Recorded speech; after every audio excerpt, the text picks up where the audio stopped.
नमस्कार, लक्षवेधीमध्ये आपल्या सगळ्यांचं स्वागत। मी प्रसाद काथे।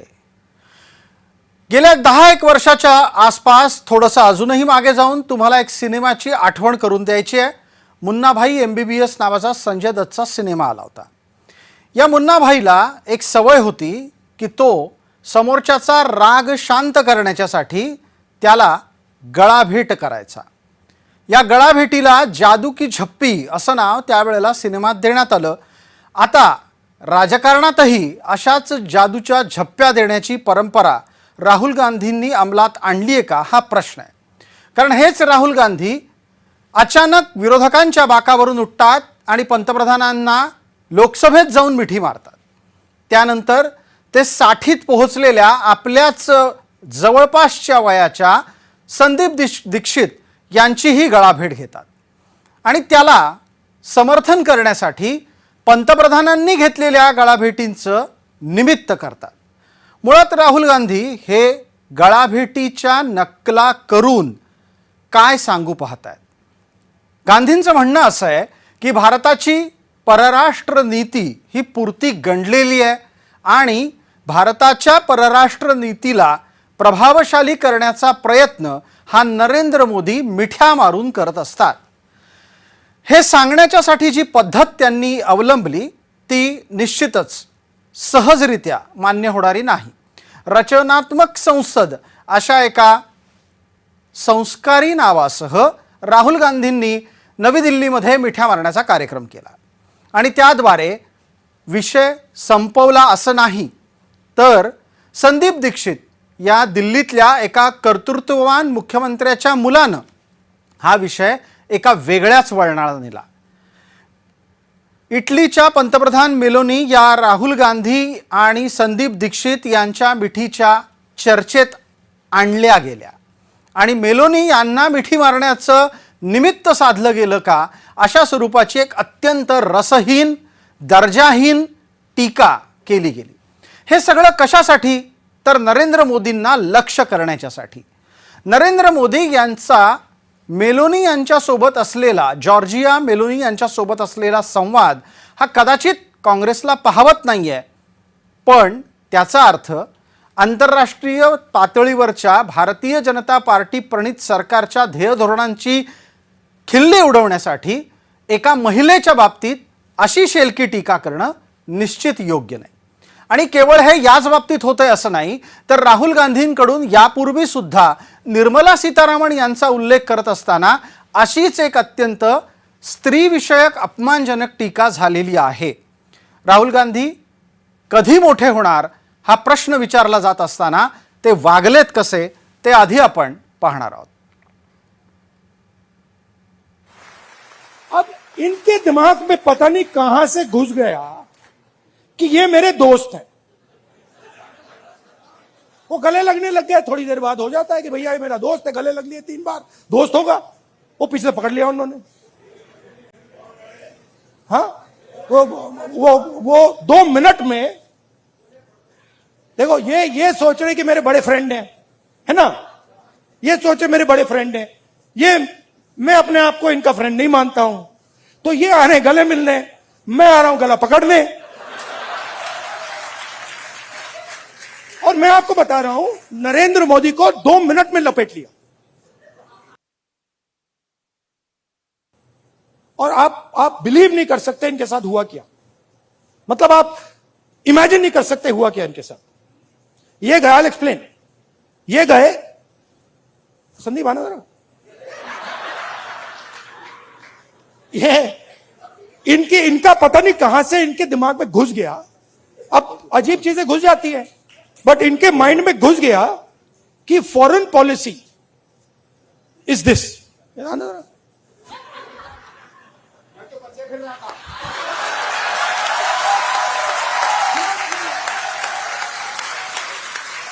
अब पता नहीं किसने डाला, कहां से घुसा कि भाई फॉरेन पॉलिसी का मतलब imagine the ignorance foreign policy. एक चीज पूछ सकता हूं? हाँ, मेलोनी समझ के तो नहीं पकड़ा था? I have not reached there yet. But पता नहीं कहां से घुस गया कि फॉरेन पॉलिसी का मतलब नेताओं से गले लगना। या निमित्तानं आपल्यासोबत चर्चेत कोण कोण मान्यवर आहेत त्यांचा परिचय करून देतो। मात्र सर्व मान्यवरांना एक छोटीशी विनंती आहे की आपण पूर्ण काळ टीव्ही स्क्रीनकडे पाहावं। आपण सतत टीव्हीवर दिसणार आहात आणि त्याचबरोबर मोजक्या आणि नेमक्या शब्दांमध्ये आपली भूमिका मांडावी। भारतीय जनता पार्टीचे सहमुख्य प्रवक्ता अजित चव्हाण आपल्यासोबत आहेत। काँग्रेसकडून चर्चेमध्ये प्रतिनिधित्व करण्यासाठी गोपाळराव तिवारी आहेत। विकास वैद्य राजकीय विश्लेषक म्हणून या चर्चेत आहेत। मान्यवरांचं स्वागत। पहिला प्रश्न गोपाळ तिवारी आपल्याला आहे। गोपाळराव, या गोष्टीचा खुलासा करायला हवा, भारताच्या लोकसभेमध्ये विरोधी पक्ष नेता पदावर असलेला एक व्यक्ती ज्या पद्धतीचं सार्वजनिक वर्तन करतोय आणि त्या वर्तनामध्ये गरज नसताना जॉर्जिया मेलोनी सारख्या एका महिलेचा उल्लेख, जी महिला स्वकर्तृत्वावर निवडून येऊन एका देशाची प्रमुख बनलेली आहे, तिचा उल्लेख होतो आणि त्यावर चकार शब्द निघत नाहीत। हे वागणं सहन कसं करायचं आणि का खपवून घ्यायचं? प्रसाद जी जी, आपण चांगलं झाला हा विषय घेतला याबाबत, धन्यवाद। मुद्दा असा आहे की जेव्हा देशाचे पंतप्रधान आहे ते संपूर्ण देशाचे पंतप्रधान असतात आणि गेले अनेक वर्ष ज्या पद्धतीने आपल्या देशाशी इतर राष्ट्रांचे संबंध होते, आपल्यावर कुणाचाही दबाव नव्हता, आपण कुठल्याही एका राष्ट्राच्या प्रमुखाचं हातचं भावलं बनलो नव्हतो। आपण रशियाकडनं देखील खरेदी करायचो, रशिया बरोबर देखील संबंध चांगले होते, इराणचे पारंपरिक संबंध चांगले होते। क्रूड ऑइल आहे, इराण आपल्याला इन्शुरन्स फ्री, ट्रान्सपोर्ट फ्री आणि भारतीय करन्सी मध्ये देत असायचं आणि परत क्रेडिट द्यायचं। परंतु गेल्या 14 नंतर 19 नंतर आपण अमेरिकेच्या इतका आहारी चाललो आहोत आणि इतका आहारी चाललो आहोत की त्यामुळे आपल्या देशाचं वारंवार नुकसान होत आहे। आणि एवढं करून सुद्धा देखील आपण नमस्ते ट्रम्प म्हणता, आपकी बात ट्रम्प सरकार म्हणता, हे एका देशाच्या पंतप्रधानाला शोभा देते काय, याविषयी आमचं म्हणणं आहे। आणि या ठिकाणी गोपाळराव, पण मला सांगा, जे बिलकुल तुमचं म्हणणं रास्त आहे, तुमच्याकडे टीकेचा अधिकार आहे, मान्य आहे, तुम्हाला भारताची सध्याची परराष्ट्र धोरणं पटत नाहीत, हे मान्य आहे, पण पद्धत कुठली वापरताय तुम्ही? तुम्हाला संदीप दीक्षितला, म्हणजे तुम्हाला याचा अर्थ व्यक्तिगतरित्या गोपाळ तिवारींना नाही, समजा असं धरून चालू की राहुल गांधींना संदीप दीक्षितांना मिठी मारायची आहे, तर मारा ना मिठी, अडवतोय कोण? तुम्हाला जाऊन नरेंद्र मोदींना मिठी मारायची आहे, मारा मिठी। अरे पण त्यामध्ये जॉर्जिया मेलोनी सारख्या स्वकर्तृत्वानं निवडून येऊन देशाचा प्रमुख बनलेल्या महिलेचा उल्लेख काय गरजेचा होता? अहो, पण जॉर्जिया मेलोनी बरोबर आपण एक चॉकलेट भेट देतोय त्यांना, हे चॉकलेट भेट देणं शोभतं का? आणि कुठल्या पद्धतीने? का तर मेलोनी मधलं मेलो आणि डी मधलं डी हे करून अशा पद्धतीची त्या ठिकाणी चर्चा चालू होती आणि चॉकलेट देताय तुम्ही। अरे म्हणजे ग्रेसफुल जे एक स्टेटस पाहिजे आजपर्यंत, आणि हे सगळं जाऊन आपण त्या पद्धतीचे फोटो सेशन करताय, काय करताय? आणि हे कुठल्या, म्हणजे त्याच्यावर सोशल मीडियावर प्रचंड टीका पण देखील आली आहे। हा समाजाचा दुसरा भाग, आपण त्याची नोंद घेत नाही। जर असं जर लोकांना मला एक छोटी आठवण आपल्याला करून द्यायची आहे। तुमचे सर्वात लाडकेचे जवाहरलाल नेहरू आहेत ना, त्या पंडित नेहरूंना देशभरातून काय गिफ्ट मिळायचं माहितीये? त्यांना भावल्या गिफ्ट मिळायच्या आणि दिल्लीमध्ये एक डॉल हाऊस उभारलं गेलं होतं। या डॉल हाऊसमध्ये नेहरूंना भावल्या दिलेल्या साठवून ठेवल्या होत्या, त्याचं संग्रहालय झालं। आता नेहरूंसारख्या पुरुषाला कशाला भावल्या द्यायच्या, हा प्रश्न कोणी विचारू शकतो की नाही? तुम्ही मुद्दा कुठला आहे, कुठे नेता गोपाळराव? ज्या नेहरूंनी 11 वेळा, म्हणजे 11 वर्ष सतत 7 वेळा जाऊन त्या ठिकाणी तुरुंगवास पत्करला, ब्रिटिशांशी संघर्ष केला, त्यावेळची डिप्लोमॅटिक एक राजनीती होती, त्या परिस्थितीमध्ये त्यांना जे योग्य वाटत होतं देशासाठी त्यांनी ते केलं आणि त्या ठिकाणी त्याच्यातनं देशाचा फायदा झालेला आहे। आणि आज आपल्याला, आणि याची कल्पना कशी येणार? तर स्वातंत्र्य भिकेत मिळालेल्यांना हे सरकार जर पद्मश्री देत आहे, त्या ठिकाणी खासदारकी देत आहे, तर अशा पद्धतीने ज्या देशाचं सार्वभौमत्व आपलं प्रकट झालं, प्रजासत्ताक राष्ट्र निर्माण झालं, याची जर तुम्हाला त्याची जाणीवच नसेल तर त्याच्या पलीकडे त्याला काय उत्तर आहे? ठीक आहे, अजितरावांपर्यंत जाण्याची वेळ आहे। गोपाळराव, आपल्याला मी 3 प्रश्न विचारले, अजितरावांपर्यंत जातो, ते उत्तर देतील। अजितराव, आपण तर बोलालच, पण एक मुद्दा त्याहीच बरोबर आहे, ज्यांनी स्वतःला भारतरत्न देऊन घेतली, त्यांनी या देशाच्या स्वातंत्र्याविषयी, स्वातंत्र्यातल्या योगदानाविषयी आणि आरामात काढलेल्या तुरुंगवासाविषयी बोलावं का? हाही मुद्दा चर्चेत घ्या। परराष्ट्र नीतीच्या बाबतीत तर काय फार वर्णावं, देशाचे अनेक भाग शेजारच्या राष्ट्रांना गिफ्ट मधून देणाऱ्या नेहरू गांधींनी परराष्ट्र नीतीवर बोलावं का हो? प्रसाद सर, मला हसावं की रडावं तेच कळत नाही. रचनात्मक काँग्रेसच्या अधिवेशनामध्ये दिल्लीच्या मावळंकर हॉलमध्ये जो लाजिरवाणा प्रकार राजपुत्र राहुल गांधींनी केला, हा देशाची इब्रत आंतरराष्ट्रीय पातळीवरती जाऊन सातत्यानं घालवणाऱ्या व्यक्तीच्या लौकिकाला, दुर्लौकिकाला साजेसा असाच होता.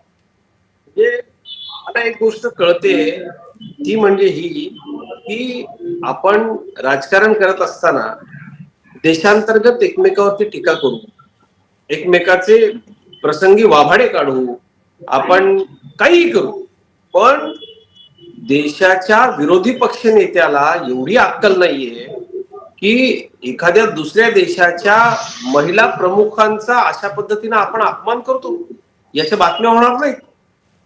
भारतामधले विरोधी पक्ष नेते, लोकसभेचे जबाबदार पदावरती असणारे व्यक्ती, ज्यांच्या घरामध्ये 3-3 पंतप्रधान होऊन गेले. आणि मला एक गोष्ट फक्त या ठिकाणी सांगायची आहे, हे जे काँग्रेसच्या गांधी नेहरू घराण्याचे भाट आहेत ना, यांना लाजा वाटल्या पाहिजे. कोण आता जे सत्ता भोगत होते मागची 40 वर्ष, त्यांच्यापैकी कोण स्वातंत्र्यासाठी जेलमध्ये गेलो होतो? आमचे पूर्वज, ज्यांचा आम्ही वैचारिक वारसा सांगतो, ते सुद्धा काँग्रेसमध्येच होते.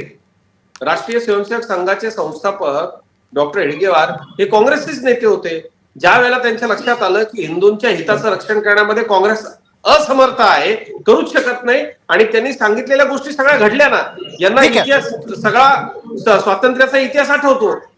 आता अजितराव, चर्चा आपल्याला स्वातंत्र्य लढ्यापर्यंत न्यायची नाहीये, एक उल्लेख झाला म्हणून तुम्ही त्याचं उत्तर देत होतात. मी परत आपल्याला या मिठी प्रकरणाकडे आणतो.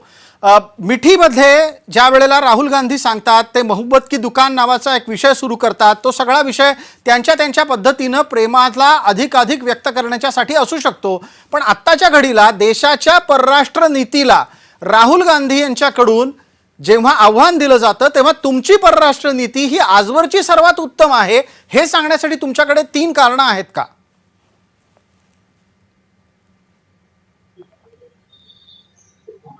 अजितराव, आपल्याला विचारलंय. सर नाही, तर एक गोष्ट लक्षात घेतली पाहिजे, या देशाचे माननीय पंतप्रधान चांगली आहे, हे जगामधल्या सर्व देशांशी अतिशय चांगल्या पद्धतीनं संबंध ठेवून आहे. त्याचा परिपाक आंतरराष्ट्रीय समुदाय ज्या पद्धतीची प्रक्रिया या सगळ्यामध्ये सहभागी होतो आहे, यावरून आपल्याला दिसतं या देशाच्या आंतरराष्ट्रीय संबंधांच्या बाबतीत 2014 नंतर 27 वर्ष भारताचे प्रमुख पंतप्रधान, राष्ट्राध्यक्ष कुणी ज्या देशांमध्ये गेले नव्हते, त्या देशांमध्ये मोदीजी जाऊन आले. त्या सगळ्यामुळं भारताचा प्रचंड मोठ्या प्रमाणावरती फायदाच होतो आहे. देशाची प्रतिमा आंतरराष्ट्रीय पातळीवरती खूप मोठ्या प्रमाणावरती चांगली झाली. माझा फक्त या विषयामधला आक्षेप इतकाच आहे की तुम्हाला पंतप्रधानांवरती टीका करायची तुम्ही करा, पण ती टीका करत असताना आपण कसे वागतो, आपल्या हातून काय चूक होते, त्याच्या आंतरराष्ट्रीय पातळीवरती काय पडसाद उमटतील, एका देशाच्या महिला प्रमुखांची खिल्ली आपण उडवतो राजकीय टीका करत असताना, याचं भान जर राहुल गांधींना नसेल तर मला असं वाटतं यापूर्वीच्या त्यांच्या घराण्यामधल्या पंतप्रधानांनी, मला खरं तर अजिबात आता इंटरेस्ट नाहीये या सगळ्या विषयामध्ये जाण्याचा, पण ते जावं लागेल. पंतप्रधान पदावरती असताना देशाची युद्धनौका घेऊन पिकनिकला गेलेल्या लोकांनी, जे पंतप्रधान एकही दिवस सुट्टी न घेता संबंध देशाकरता सगळीकडे फिरून हे म्हणायचे मोदी जगभर फिरतायत, काय फायदा? ज्या वेळेला मोदींच्या फिरण्याचा फायदा दिसायला लागला, त्याच्यावरती रकाने भरभरून सगळं लिहून ठीक आहे, त्यावेळेला या लोकांना निश्चितपणे कल्पना आलेली आहे, पण ती मान्य करायची नाही. माझं म्हणणं इतकंच आहे, तुम्ही टीका निश्चित करा, मोदींचा विरोध करत असताना तुम्ही देशाला आंतरराष्ट्रीय पातळीवर बदनाम करा. ठीक आहे, पटकन एक गोपाळराव तिवारी आपल्याला संधी देतो. मिनिटभराचा वेळ आहे आपल्याकडे.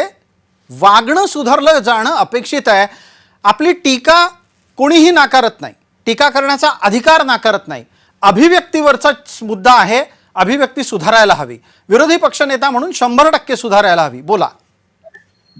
हे बघा, 14 ते 19 आणि 19 ते 24 तब्बल 10 वर्षाचा मोदी सरकार, अमित शहा सरकार हे जे काय मिठी काय करायचं ते सगळा अनुभव लक्षात घेऊन या देशातील जनतेने 2024 मध्ये 52च्या 100% राहुल गांधींच्या नेतृत्वाखालील जागा वाढवल्या आणि 102 केल्या. ऑन द कॉन्ट्ररी मोदी भाजपच्या 30% जागा कमी झाल्या. 304 वरनं अबकी बार 400 पार म्हणणारे 240 वर आलेत आणि केवळ नितीश कुमार आणि चंद्रबाबूंच्या नायडूंच्या या दोन पक्षांच्या कुबड्यावर हे सरकार तरलंय. त्यामुळे फार मोठ्या बाता मारणं सोडून द्या. 14 ते 24 मोदी सरकारचा जो काही विदेश नीती आहे, जे काय आहे ते सगळं लक्षात घेऊन राम मंदिर, 370, परत ईडी, सीबीआय, निवडणूक आयोगाचा दुरुपयोग, काँग्रेसचे खाती सीज करणं ऐन इलेक्शन मध्ये, आणि ह्याबाबत लाज वाटत नाही का? याबाबत आणि विदेश नीती तुम्ही सांगताय, कुठल्या एखाद्या विदेश दौऱ्यावरनं पंतप्रधानांनी येऊन या देशाला संबोधित केलंय की ह्या देशाबरोबर आपली अशी धोरणं ठरलेत. आज मी या देशाची व्हिजिट केली. पूर्वीच्या पंतप्रधानांच्या बघा किती गोपाळराव, तुम्ही जर परराष्ट्र मंत्रालयाच्या प्रसिद्धी पत्रकांचा जरी अभ्यास केला ना, या प्रश्नांची उत्तरं मिळतील. पण ठीक आहे, तुम्ही आणि अजितराव दोघंही जण काही क्षणांसाठी थांबा. विकास वैद्यांपर्यंत जातो. विकासजी, आवाज येतोय माझा आपल्याला? येतोय. राजकीय विश्लेषक या नात्यानं विकासजी, आपल्याला खुलासा करणं गरजेचं आहे की पंतप्रधान नरेंद्र मोदी 2014 पासून 2026 पर्यंत सातत्यानं परदेशवाऱ्या करत जेव्हा जिथे जिथे गेले तिथे जाऊन त्यांनी भारतासाठी काही परत आणलं का? बिलकुल निश्चितपणे आणलेलं आहे. आणि सर्वात आपण एक महत्वाचं लक्षात घेतलं पाहिजे की या मागच्या 10-12 वर्षामध्ये परराष्ट्र धोरणामध्ये पुष्कळ बदल झाले. अमेरिकेचं आणि अमेरिका आपलं युद्ध थांबवतोय. पाकिस्तान 100 वेळा सांगतंय की आम्ही युद्ध थांबवलं म्हणून. याच्यात फार मोठा पुरुषार्थ आहे का? चर्चेचा डेकोरम पाळा. आपण विश्लेषकांना तर बोलू द्या. ठीक आहे गोपाळराव, थोडं थांबा. राजकीय विश्लेषक बोलतायत, आपला कोणी राजकीय विरोधक बोलत नाहीये. विकास वैद्य, आपण सुरू करावं बोलणं आपलं. मला स्वतःला म्हणजे आपल्याला जे काही दिसतं, या ज्या पद्धतीने 2014 पासून जेव्हापासून सूत्र त्यांनी हाती घेतली मोदींनी, तर त्यानंतर अनेक जी धोरणांमध्ये जी बदल झालेली आहे आणि भारताला मुख्य म्हणजे जगामध्ये जे स्थान मिळालं, G7 असेल किंवा आपल्या इथे G20चं आयोजन केलं असेल, त्याच्यानंतर पासपोर्ट पासून तर वेगवेगळे जे दूतावास आहे तिथल्या ज्या नियमांमध्ये जे बदल आलेले आहे.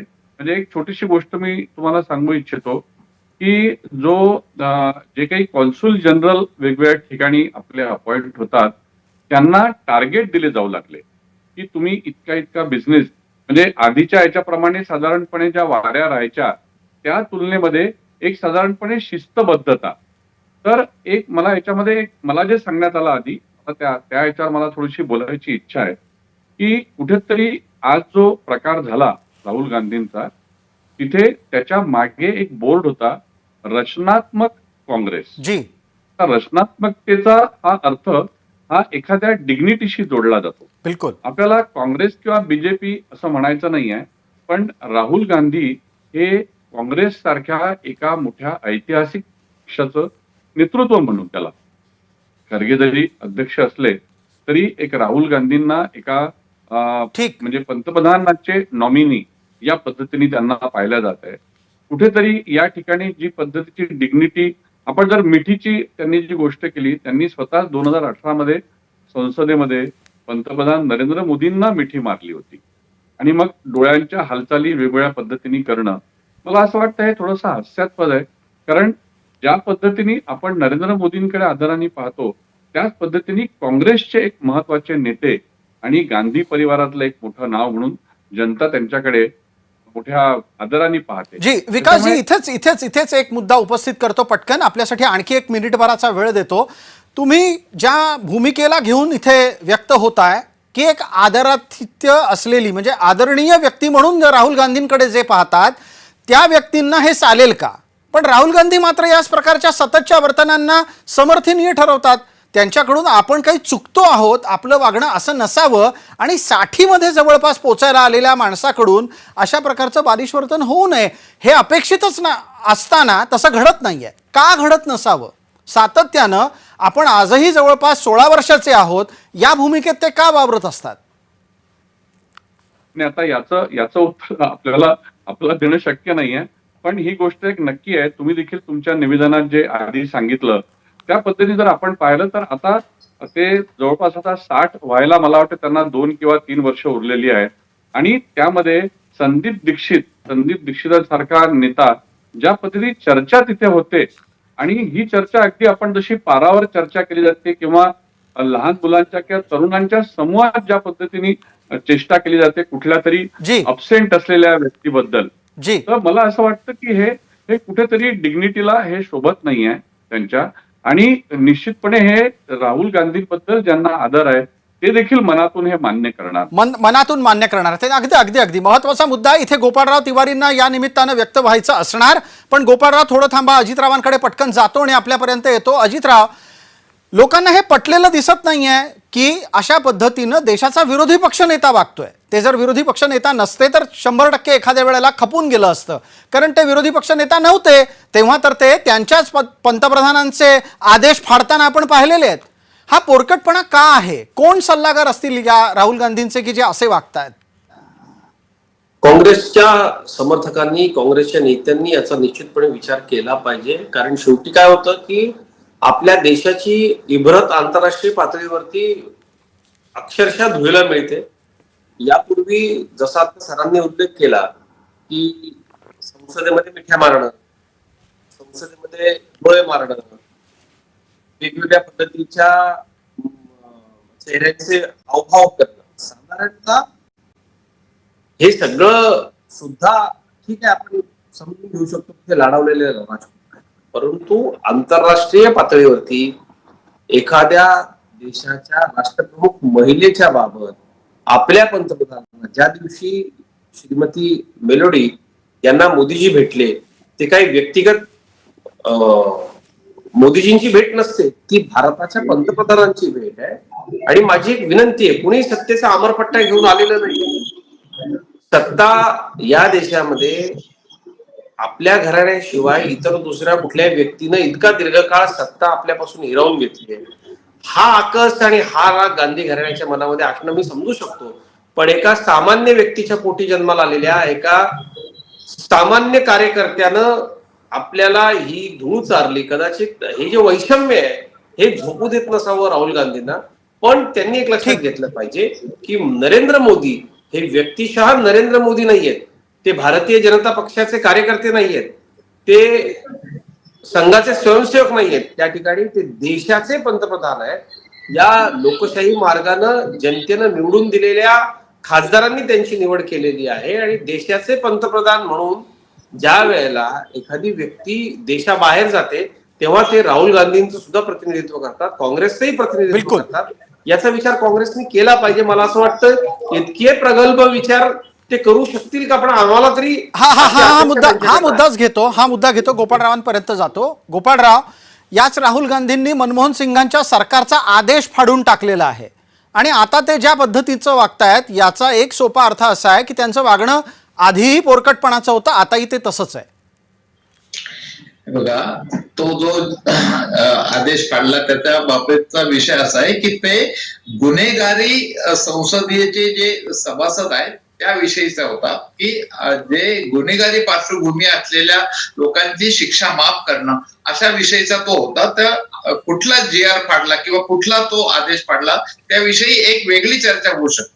दुसरा, आत्ताच आपण म्हणताय एकंदर हे सगळं दिसून 12 वर्ष सत्तेत राहून एवढ्या मोठ्या नीट पेपर फुटी आहे, पाकिस्तानचे अतिरेकी या ठिकाणी आलेत आणि ते पुलवामा त्या ठिकाणी पेहलगामचे त्या ठिकाणी अजून काही छडा लागला नाही, कोणी एकाला दोषी सिद्ध केलेलं नाही, कुणाला शिक्षा झालेली नाही. आणि एवढे सगळे प्रश्न असताना देखील राहुल गांधी एकमेव विरोधी पक्ष नेता आहे, त्याला बदनाम करण्याचा यांचा अजेंडा आहे. कारण तेच नकोय, कारण यांना स्वतःच चांगलं सांगण्यासारखं काहीच नाहीये. त्यामुळे येऊन जाऊन एवढ्या देशाच्या समोर राज्यासमोर महत्वाचे प्रश्न असताना केवळ 1 पॉइंट प्रोग्राम राहुल गांधींना बदनाम नाही. पण गोपाळराव असं सांगा ना की हे वागणं बदलेल का नाही भविष्यातल्या 3 वर्षात जेव्हा तुम्ही पुन्हा एकदा निवडणुकांना सामोरे जाणार आहात? माझं पूर्ण होऊन द्या मग बोला. आणि डिग्निटीची भाषा करता तुम्ही. आत्ता मोदी रशियामध्ये जाऊन म्हणतात की 2014 पूर्वी देशात नैराश्य होतं, अतिशय हताश होते. एक काळ असा होता की 2014 पूर्वी या देशात जन्म झाले याची लाज वाटते, हे पंतप्रधान बोलतो देशाचा असं. आणि त्याशिवाय हे सॅटेलाइट आणि हे सगळे जे काही आज उपकरणं झालेत, इंटरनेट झाले, हे अगोदर पाय रचल्याशिवाय झाले हे सगळं. आणि असा देशाचा पंतप्रधान जेव्हा गोपाळराव, अशा पद्धतीचं बोलतोय, गोपाळराव, त्यावर वेळोवेळी टीका झालेली आहे. राहुल गांधी आपलं वागणं सुधारणार आहेत का याच्यावर सांगा, 1 मिनिट उरलंय. टीकेला पात्र आहेत म्हणूनच शरम वाटली पाहिजे असं देशाचा पंतप्रधान बाहेर जाऊन म्हणतोय की 14 पूर्वी नैराश्य आणि हताशामध्ये देश होता, अशा देशात मी जन्माला आलो हे सांगायला लाज वाटली. अरे हे असं बोलतोय का कुठल्या देशाचा पंतप्रधान? पण मग त्याच्यासाठी असं मिठ्या मारायच्या आणि परकीय स्त्रीचा उल्लेख करायचा हे समर्थनीय असू शकतं का? या तुमच्या टीकेला आधारभूत करण्यासाठी ही अभिव्यक्ती योग्य आहे का मिठ्या मारण्याची आणि जॉर्जिओ मेलोनी सारख्या एका परकीय महिलेचा उल्लेख करण्याची? परकीय मेल्याचे म्हणजे मेलोनी सारख्या ह्याच्यात एक चॉकलेट दिलं तेव्हा सोशल मीडियावर टीकेचा भडीमार झाला ना. तुमच्या आमच्या चॅनलवर तुम्हाला वाटतात ते विचार योग्य नाही, जनतेचा प्रतिसाद ह्याच्यावर सोशल मीडियावर प्रचंड टीका झाली. याच्याकडे आपण डोळे झाक करून चालणार नाही. ठीक आहे, अजितरावांकडे मर्यादित वेळेमध्ये जातो. तरुण पिढीला अजितराव, आपल्याला वाटतंय का की काँग्रेसचे नेता, काँग्रेसचे कार्यकर्ते हे सगळे अशा प्रकारच्या वर्तनातून राहुल गांधींना कधी वेगळं करू शकतील, एक परिपक्व राजकारणी म्हणून ते उभे राहू शकतील? 55 वर्षांचा एक प्रौढ माणूस जेव्हा सातत्यानं असा वागतो त्यावेळेला याचा विचार निश्चितपणे देशाची जनता करते. मोदीजींनी मेलोडीजींना ते भेटल्यानंतर त्याची संबंध जगामध्ये चर्चा झाली आणि प्रचंड ट्रेंडला त्यांची ती एक गोष्ट ते चॉकलेट देणं आणि त्याची चर्चा झाली जगभर आणि पूर्ण ट्रेंड मध्ये राहिले. या माध्यमातून आपण एक लक्षात घेतलं पाहिजे, देशाच्या पंतप्रधानांचा हा इतका यशस्वी परदेश दौरा या मंत्र्यांच्या डोळ्यामध्ये हरकत नाही, पण राहुल गांधी सुधारतील असं आम्हाला अजिबात वाटत नाही. त्यांनी अशा पद्धतीनं वागत राहिलं पाहिजे, म्हणजे साधारणतः लोकांच्या लक्षात येईल की 60त गेल्यानंतर सुद्धा पुढच्या निवडणुका येता ते 60त जातील आणि 60 बुद्धी नाठी अशी आपल्याकडे एक म्हण आहे. त्यामुळे आम्हाला तरी काही वाटत नाही की राहुल गांधींच्या 75ला काय म्हणायचं, 75ला काय म्हणायचं, वागण्याची अपेक्षा त्यांच्याकडनं नाही. पण गोपाळजी, कधी कधी खूप वाईट वाटतं की तुमच्यासारख्या राजकारणामध्ये असलेल्या मुरलेल्या लोकांना सुद्धा राहुल गांधींच्या वेडाचाराचं समर्थन जेव्हा तुम्ही करताना वेळ मर्यादेमध्ये मी पटकन विकासजींना एक संधी देतोय. चर्चेच्या समारोपातला शेवटचा प्रश्न त्यांच्यासाठी आहे. विकासजी, या प्रकारच्या व्यक्तीकडे नेता म्हणून पाहत असताना भारतातली जनता अपेक्षा भविष्यातल्या निवडणुकीत काय करेल, की यांच्याकडून देशाचं नेतृत्व आणि देशाचा विकास पुढे जाऊ शकतो असं वाटतं का? मला याच्यामध्ये 2 गोष्टी सांगायच्या आहे. आता गोपाळरावांनी जो एक मुद्दा उपस्थित केला की जो 2013चा त्यांनी ऑर्डिनन्स जसा फाडला होता राहुल गांधींनी, आणि जे आत्ताच आज जे प्रकरण झालं, त्या 2 प्रकरणामध्ये आपण एक गोष्ट लक्षात घेतली पाहिजे की निश्चितपणे तो ऑर्डिनन्स सुप्रीम कोर्टाचं जे जजमेंट होतं की लॉ मेकर्सला जे कन्व्हिक्शन केलं जातं, कन्व्हिक्टेड लॉ मेकर, तर मला एक मुद्दा त्याच्यामध्ये फक्त मांडायचा की या दोन्ही प्रकारामध्ये जी व्यक्तता आहे, सामान्यपणे कॉमन नागरिक जो आहे की ती व्यक्तता की फॉरेन पॉलिसी जर चुकीची आहे किंवा फॉरेन पॉलिसीमध्ये हे सरकार जर यशस्वी ठरलेलं आहे तर त्याला एक कन्स्ट्रक्टिव्ह पद्धतीने, अभ्यासू पद्धतीने एक विरोधी पक्ष नेता म्हणून, काँग्रेसचे एक मोठे नेते म्हणून त्यांनी ते मांडायला पाहिजे होतं. त्याच्या जागी त्यांनी या पद्धतीचा जो उल्लेख केला, त्यांनी जे मॉकिंग केलं किंवा ऑर्डिनन्सच्या देखील पब्लिक प्लेसमध्ये, पब्लिक प्रेस कॉन्फरन्समध्ये एका मान्यवर पंतप्रधानाच्या हातून ओढून तो कागद हे करणं, किंवा मध्यंतरी काही महिला भाजप खासदारांनी त्यांच्या याच्यात तक्रार केली होती की ते फ्लाइंग किस करतात किंवा जे काय करत असेल. तर मला असं वाटतं जो कॉमन नागरिक आहे, सामान्य नागरिक आहे, त्याला हे निश्चितपणे आवडणार नाही की तो कारण एका वेगळ्या पद्धतीने पाहतोय. समजा एखाद्याला बदल हवा असेल की मोदींच्या जागी, तर मोदींच्या जागी राहुल गांधी का, असा विचार तो करू शकेल का? हे मला वाटतं इथे जे उपस्थित आहे सगळे मान्यवर यांनी आपल्या स्वतःच्या मनाला विचारावं की असं होईल का, असं होऊ शकतं का? बिलकुल कारण राहुल बिलकुल बिलकुल गांधींनी आपण एका आज महत्वाच्या टप्प्यावर ही चर्चा आणून समारोपाच्या निमित्तानं मला संधी दिली त्याबद्दल आभार. विकासजी, आपण जाता जाता जो मुद्दा मांडला तो महत्वाचा आहे की मोदींच्या ठिकाणी राहुल गांधी असा जर विचार कोणाला करायचा असेल तर अशा प्रकारची दृश्य बघून त्या माणसाच्या कदाचित मनातली भूमिका बदलू शकते. धन्यवाद, आपण सर्व मान्यवर या चर्चेत सहभागी झालात त्यासाठी. लक्षवेधीच्या या भागामध्ये तुर्तास इतकंच. आपण पाहत रहा फक्त जय महाराष्ट्र.